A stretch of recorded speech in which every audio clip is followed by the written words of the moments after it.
네, 안녕하십니까. 2021년 3월 15일입니다. 벌써 한 며칠만 지나면 1년에 4분의 1이 지나가는 봄날입니다. 제가 지난 두 번에 걸쳐서 올림픽 건축에 대한 얘기를 했습니다. 1977년 민년 올림픽 경기장에서 제가 프라이오토 선생의 그 민년 경기장을 보고 제가 7년 후에 1984년에 서울 올림픽 공원을 설계하려는 건 상상도 못했다는 얘기를 하고, 또 지난번에는 우리 선생님 김수근 선생님께서 1981년 서울 올림픽이 결정나니까 그때 이미 공사 중이던 잠실주 경기장이 올림픽 건축으로 설계한 것이 아닌 것에 대한 어떤 회한이 있다고 말씀드렸습니다. 그래서 훗날 올림픽 공원을 설계하게 됐을 때는 하이테크 건축으로 가자. 그리고 저한테 그렇게 강력히 주문하셨던 얘기를 하면서, 그래서 그 하이테크 건축으로 올림픽 공원을 설계하게 된 얘기를 오늘 한 두 번에 걸쳐서 말씀을 드리려고 합니다. 보시다시피 이 올림픽 공원은 1983년도에 서울시가 이 몽촌 토성을 중심으로 한 이 올림픽 공원, 둔천동 올림픽 공원을 현상 설계 공부를 했었는데 당선안이 없는 걸로 발표가 났습니다. 해서 서울시가 서울대학교 환경대학원 환경연구소에다가 마스터플랜 용역을 의뢰를 했습니다. 근데 그 환경연구소와 저희 공간연구소가 계약을 해서 이 안에 들어가는 경기장 5개 경기장에 대한 기본 설계를 공간과 계약을 했습니다. 그래서 저는 그 5개 경기장 기본 설계에 이 프로젝트 아키텍트로서 제가 참여하게 돼서 이 설계를 하게 되는 영광을 제가 누렸습니다. 다행히 또 우연하게도 제가 그때 늦깎이로 서울대학교 환경대학원에 가서 그때 이 재학생이었습니다.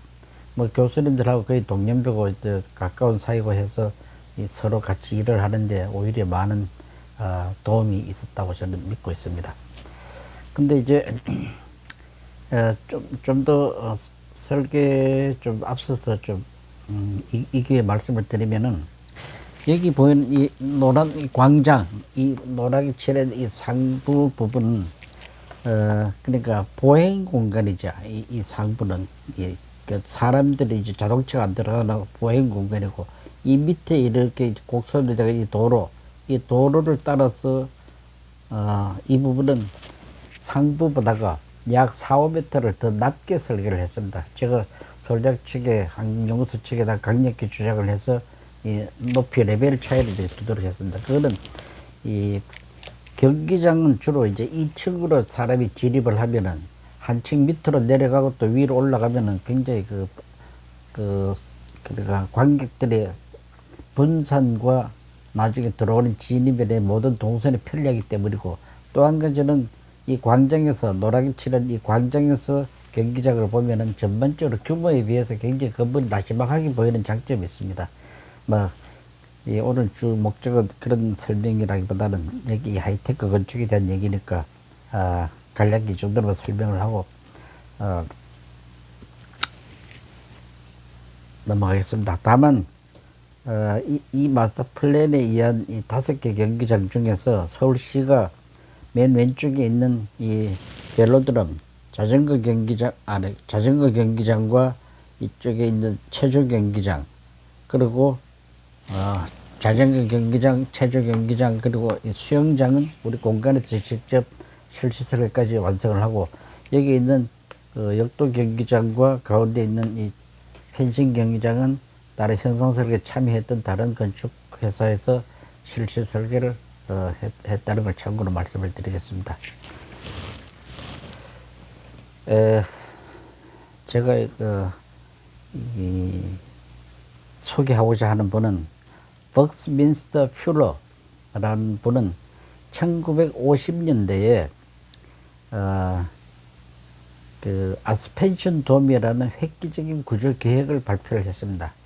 이분에 대한 그 설명을 이따 다음 제가 하겠는데, 참고로 이 퓨러 선생은 1950년대 아스펜션 돔을 제안을 했지만은 그 당시 그 기술로는 그 제안에 맞는 건물을 시공을 할 수가 없었어요.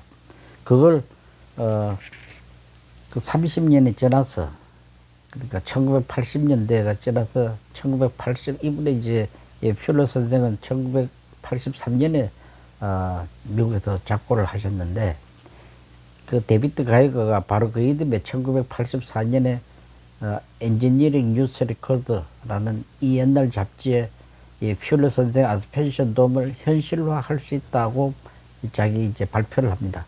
그걸 우리 김수근 선생께서 그걸 보시고, 이거야말로 세계 최초의 아무도 지어본 적이 없는 이 하이테크 건축을 우리 올림픽 경기장에 올림픽 공원에 사용하자라고 해서 올림픽 관계자 우리 직원들하고 간부들하고 우리 선생님하고 물론 저를 포함해서 갔습니다. 가서 다른 분들 돌아보고 가고, 저는 이제 가이거 회사에 남아가지고 제가 담당자니까 이 세계에서 한 번도 지어본 적이 없는 바로 이 케이블돔 건축을 설계를 해서 훗날 세계 최초로 이제 이룩하게 된 얘기를 오늘 하려고 하는 겁니다. 예, 참고로 벅스민스터 퓨러 선생은 저하고도 굉장히 인연이 있는 이따 체조 경기장하고도 관련이 있습니다만, 이 노만 포스터, 여러분 건축하는 사람은 다 아는 이 하이테크 건축의 그야말로 제1인자, 그리고 영국 왕실에서는 평민인 그에게 처음에는 서 노만 포스터라고 했다가 그것도 약하다 그래서 백작, 그러니까 로드 노만 포스터라는 가장 그 뭐랄까 명예로운 그 자기를 줍니다. 그 노만 포스터의 파트너로 일했던 분입니다. 이 퓨러가. 노만 포스터 자신이 구조가이면서도 건축가이면서도 특히 하이테크 건축의 발달을 거의 물리학자와 같은 이 분입니다. 뭐 다 세상 사람들이 건축하는 사람 다 아는 유명한 이름입니다. 참고로 그분이 훗날 저한테 미국 건축가 협회 이 명예로운 그 회원이 되는 아너리 펠로우십을 받는데, 그분의 추천서로 제가 2008년에 멤버십을 받은 바 있습니다. 어쨌든 이 퓨러의 이론을 가지고 30년이 지나서 1984년에 데비드 가이거가 케이블 돔을 제안하는데, 한 가지 특징은 이 에어돔이라는, 여기 있는 이 에어돔이라는 말을 했는데, 데비드 가이거는 에어돔을 또 개발한 사람입니다. 에어돔. 그것도 바로 다음에 설명을 드리도록 하겠습니다. 이 퓨러의 아스펜션 돔이라고 하는 것은 개념적으로 이런 것 같습니다. 자전거 바퀴와 같은 이런 이 컴프레션 링을, 그러니까 이 압축 링을 이 사이에 두고 가운데 이 여러 개의 이렇게 이 허공의 기둥을 세움으로써 이것을 그분의 설명으로 마치 우주의 항성들, 많은 별과 같다, 별자리. 근데 별과 별 사이에는 그 중력에 의해서 그 공간이 이렇게 휘어지는, 그러니까 중력장은 바로 휘어지는 텐트 구조와 같다. 이 검정 부분은. 그렇게 해서 자기는 이 구조는 말하 우주의 축소판 같은 그런 표현을 했습니다. 아주 아니면 대양의 뜬 섬들이라는 표현도 하고. 근데 이것을 이제 초기술적인 이 공법을 마침내 데비드 가이거가 개발을 하게 되는 동기는 바로 그분이 에어돔을 개발했다가 에어돔이 어떤 그 문제를 갖게 됩니다. 여러분 1970년 오사카 박람회 때 미국관을, 오사카 박람회 때 엑스포 70이죠. 미국관을 데비드 가이거가 설계를 할 때 한 100m 되는 그 드넓은 공간을 컬럼리스, 즉 기둥 없이 그 공간을 공중에다가 이렇게 이 철을 띄워 올립니다. 그러면은 내부에서 바람을 한 4기통에서 바람을 불어가지고 철을 공중으로 날리니까 기둥 없이 드넓은 공간에 인류가 처음으로 들어가 본 겁니다. 그러니까 그 표현하기를 런던 하늘 아래 들어온 것과 같다 하는 표현을 했어요. 근데 런던은 이제 맑은 날보다는 예를 들어서 비가 자주 온다든지 구름 낀 날에 마치 구름 밑에서 들어가 있는 기분을 그렇게 사람이 표현을 했습니다. 그런데 이제 지금까지도 이 기둥 없이 거대한 공간을 가장 빨리 가장 싸게 지을 수 있는 방법은 역시 에어돔입니다. 현재도. 그러나 에어돔의 문제는 여러분 짐작하시다시피 말씀드렸듯이 365일 24시간 계속 바람을 불어야 됩니다. 잠시라도 멈추면 기둥이 가라앉으니까.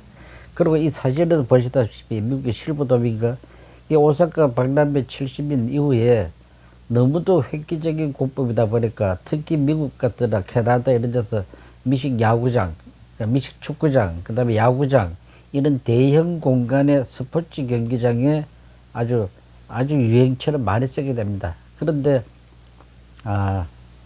기상이변으로 눈이 많이 오는 지역에 이걸 잘못 졌다가 눈이 와가지고 이렇게 폭삭 가라앉게 됩니다.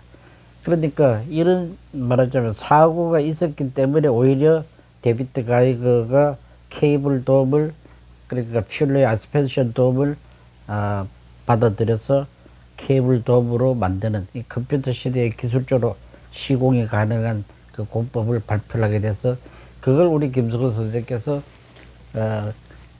가이거를 만나가지고 우리 올림픽에다 짓겠다. 그러니까 오히려 그분들이 의아해했습니다. 이게 세계에서 한 번도 지어보지 못한 건물을 그냥 개인이 짓는 것도 이해할 수 있는데 국가에서 혹시 더구나 올림픽 건축을 이리 짓다가 혹시 무슨 불미스러운 사고라도 나면 어떻게 하느냐 하는 굉장히 걱정을 오히려 했어요. 그쪽에서도. 근데 우리 선생님의 아마 권위와 파워 때문에 그 당시 노태우 조직위원장을 설득을 해가지고 우리가 정말 이 리스크가 다소 있어 보이는 케이블 돔 건축을 올림픽에 쓰게 됩니다.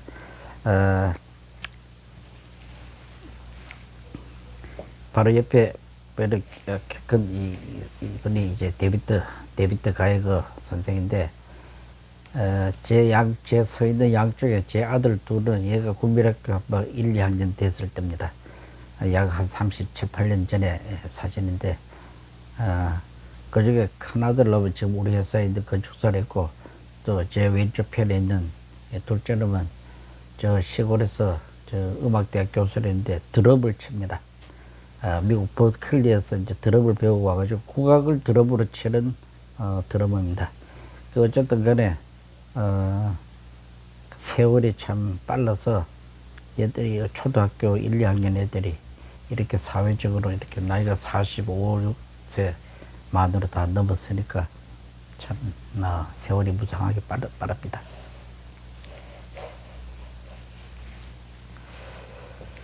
바로 그 아스펜션 돔으로 유래돼서 시작된 케이블 돔, 세계 최초의 이 공법은 미국 엔지니어링 뉴스 리코드라는 옛날 잡지 표지 사진이었습니다.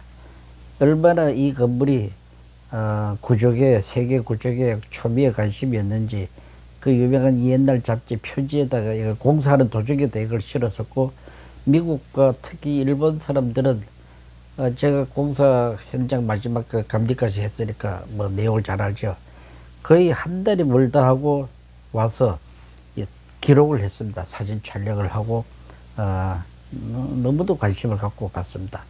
그래서 정말 슬픈 사연은 여기에 이 케이블 선이 이렇게 수평으로 가는 이제 링 케이블 있지 않습니까? 링 케이블 이렇게 쓰면 여기에 인부 두 사람과 바로 가이거 엔지니어링의 앤드류 스테페니욱이라고 하는 정말 최고 권위의 그 가이거의 수제자이면서도 최고 탑 엔지니어인데 공사 현장에 와서 이따가 85년 어느 날 불의의 사고로 케이블이 끊어져 가지고 현장에서 떨어져서 즉사를 합니다. 정말 아까운 분이 제가 뉴욕에서 그리고 한국에서 계속 앤디와 함께 앤디라고 부르기도 하잖아요.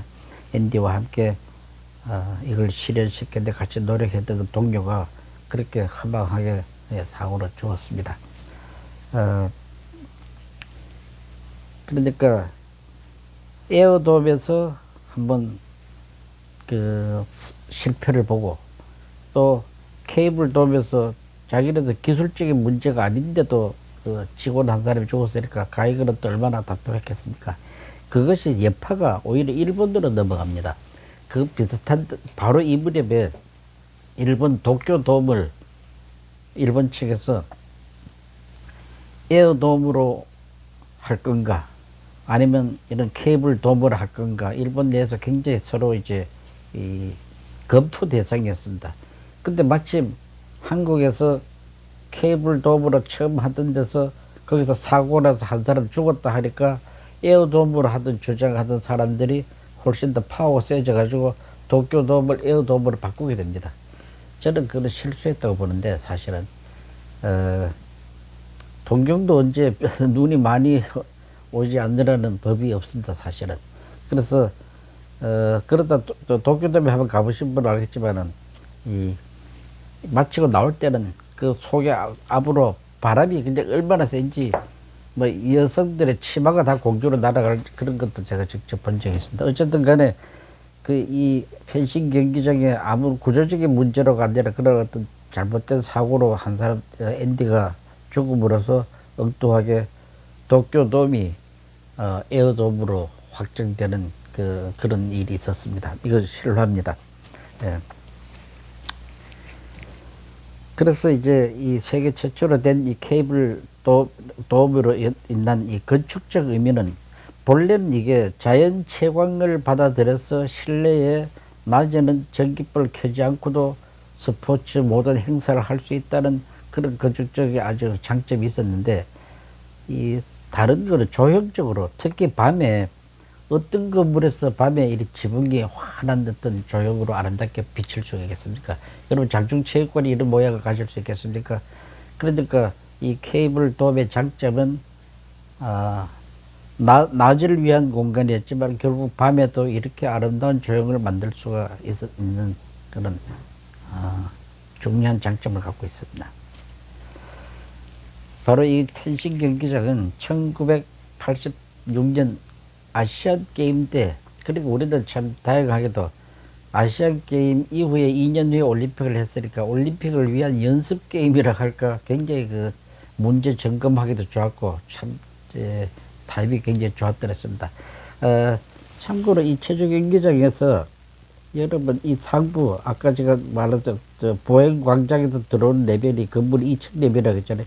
일로 들어와서 밑으로 내려오면은 7,500석, 위로 올라가면 또 고정석 7,500석인데 이 15,000석 중에서 하부 7,500석은 텔레스코픽 시트라고 해서 이 왜 서랍처럼 잡아당기면은 또 7,500석 좌석이 다 되고 밀어 넣으면은 그냥 거대한 아이스링크처럼 박히는 그러니까 굉장히 플렉시블한 실내 공간이 됩니다. 그래서 올림픽 이후에 여기 모스크바 서커스단도 왔고 책 전시회도 하고 필요한 모든 어떤 컨벤션 뭐 그 후에 케이팝 뭐 공연이라든지 대표적으로 케이팝 공연을 많이 했죠.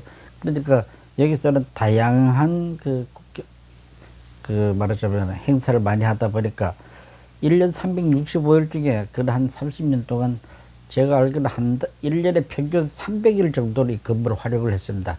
아마 세계 올림픽 건축 중에 활용도가 올림픽 이후에서 가장 많은 건물은 이 체조 경기장이었다고 봅니다. 그 중에 이제 자연 채광하고 이 텔레스코픽 시트가 중요한 이제 요인이 될 수가 있습니다.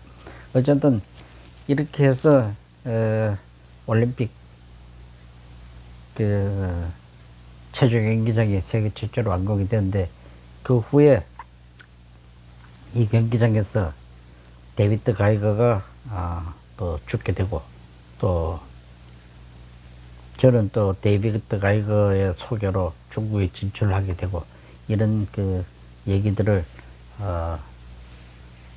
계속해서 다음 편에 하겠습니다. 이 대낮에 본 이 체조 경기장은 보시다시피 이게 초가지부처럼 굉장히 나지막한 형태입니다. 저 뒤에 멀리 이 남한산성이 이렇게 스카이라인으로 보입니다. 남한산성이 이렇게 건물 위로 이렇게. 이게 만일에 건물이 이렇게 되면 그렇게 풍경이 다 없어지겠죠.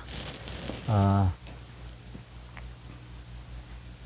이제 이 체조 경기장 그리고 이 경기장을 통해서 제가 어떤 그 중국으로 진출하게 되는 그 과정들 그리고 여기서 데비드 가이거가 또 사망하게 되는 그 얘기들은 다음번에 하면서 이 데비드 가이거와 그 제자 앤디 스테파니오의 을 추모하면서 이 방송을 했습니다. 네. 경청해 주셔서 감사합니다.